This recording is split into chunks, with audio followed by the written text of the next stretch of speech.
There are two primary sin tendencies of men today. One is abuse. Unfortunately, that happens in our society.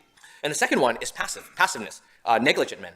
We looked at the story of Adam and Eve, and it's interesting, and we observed that although Eve was the one that took the fruit first, and she even gave the fruit to her husband, the first person and the only person that God held primarily responsible was Adam, not Eve. And Adam was held responsible for standing by and letting Satan, in the form of a serpent, lie to his wife and lead them astray. And so we see there that God held Adam responsible, not only in general for disobeying him and leading humanity into sin, but standing there and doing nothing and being passive. So I want to comment a little bit on this sin tendency of being passive. Because I think all of us can recognize that when men abuse women, especially in the home, that's totally wrong. I don't need to persuade you. I think we all know that. But when it comes to passive men not doing anything, I think we are not as quick to see that that's also wrong in the eyes of God.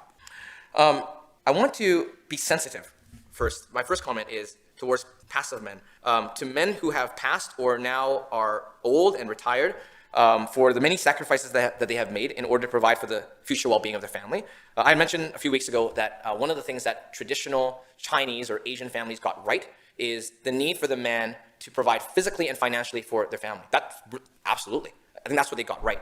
But what I observed over the years is what is lacking is, well, sometimes a lack of physical presence.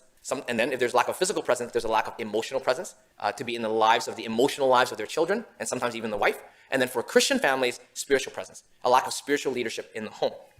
So I want to be sensitive to men who have passed or are now old and retired. And I mean, we can't redo the past, of course. And I want to acknowledge that the sacrifices that they have made to provide physically and financially for the family, I think that's so commendable. But at the same time, I want to mention that the call of God has to include the whole life of your family, including the emotional life, including the spiritual life.